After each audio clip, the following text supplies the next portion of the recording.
One more example for us to try out. This time we're going to be finding the center of mass of the region that is bounded by y equals the square root of x minus 3, x equals 7, and the y-axis. As we've done with several of our examples already, first thing I'd like to do is graph the region in question. Y equals the square root of x minus 3 will be our typical square root function, shifted 3 units to the right, like so. 5, 6, 7. X equals 7 is going to be simply a vertical line with an x-intercept at 7.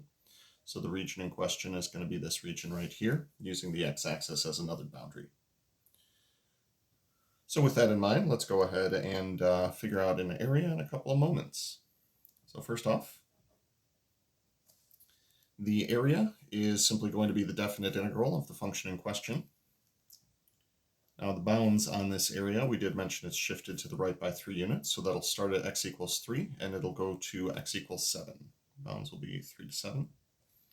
And we'll have the square root of x minus 3 dx.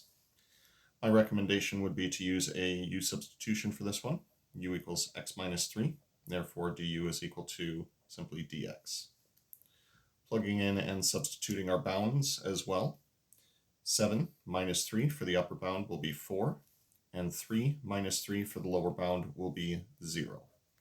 We'll then be integrating the square root of u du. Treating the square root of u as though it's u to the 1/2 power. We'll get u to the 3/2 power divided by 3/2, also known as multiplied by 2/3. Plugging in our bounds, we'll get 2/3 times 4 to the 3/2 power minus 0 to the 3/2 power. 4 to the 3/2 power is 8, and 8 times 2/3 is going to be 16/3. That'll be the area of our region. Next up, we'll try for the moment about the y-axis, disregarding our density. This is where we'll be taking the same region and multiplying our function by x before we integrate.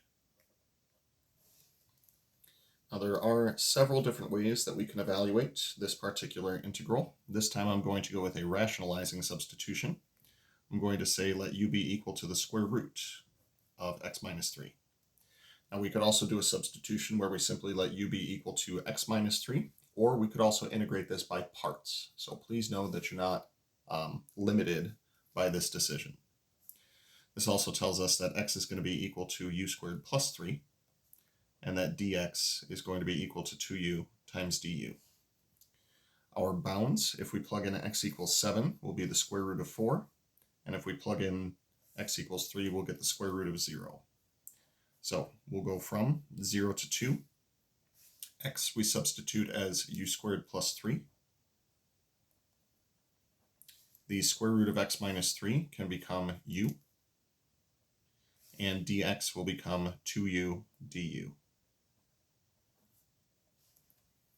After an appropriate amount of distribution, we can take the 2 from the dx outside of the integral, take a u squared and distribute through to each of the terms in here, and we'll call this u to the 4th plus 3u squared.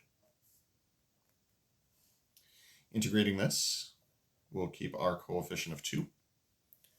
U to the 4th will become 1/5 u to the 5th power, plus 3u squared will simply become u cubed. Once again, going from 0 to 2.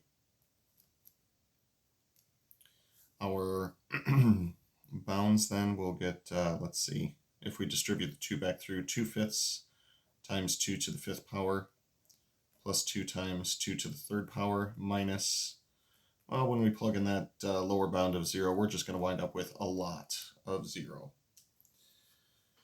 Now for this calculation, I am going to turn to the graphing calculator to help me out a bit, just because that seems like a responsible thing to do. I'm getting 28.8, and the calculator tells me that as a fraction, that would be 144 over 5. Now in order for us to get our x-coordinate of the center of mass, we would take the number that we just got, 144 over 5, and we would divide by the area that we got earlier, which was 16 over 3. Simplifying as much as possible, I believe we are going to get 27 over 5, or about 5.4. Now, in the picture up above, 5.4 would put us right about here, and I would say that is probably about the good accurate part where half of the area will be on one side and half of the area will be on the other side. Cool. Now for the moment about the x-axis, disregarding our density. Once again, this will be the definite integral from 3 to 7. This time we'll have 1/2 times y squared. Now, good news here is that when we square our y value, we'll simply be squaring a radical. We could also take the 1/2 outside of the integral and say that we're doing 1/2 times the definite integral from 3 to 7 of simply x minus 3 dx. Integrating directly,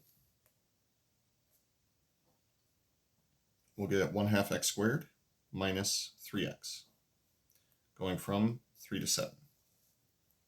Plugging in our bounds and distributing the 1/2 through, we'll call this 1/4 of, we'll do 7 squared minus 3 squared for upper minus lower bound, minus 3/2 times 7 minus 3. Once again, upper minus lower. 7 squared minus 3 squared is going to be 40. 1/4 of 40 will be 10. Minus 7 minus 3 is 4. 3/2 of 4 is going to be 6. 10 minus 6 gives us 4. Therefore, the y-coordinate of the center of mass is going to be the 4 that we just got, divided by the area that we got earlier, the 16/3. Meaning that the y-coordinate of the center of mass is going to be 3/4. Now, in our picture that we had just a moment ago, this would be 1, and this would be 2, so 3/4 would put us right about here. That puts our center of mass to be right about here in our picture. I would say that looks like it is pretty darn accurate.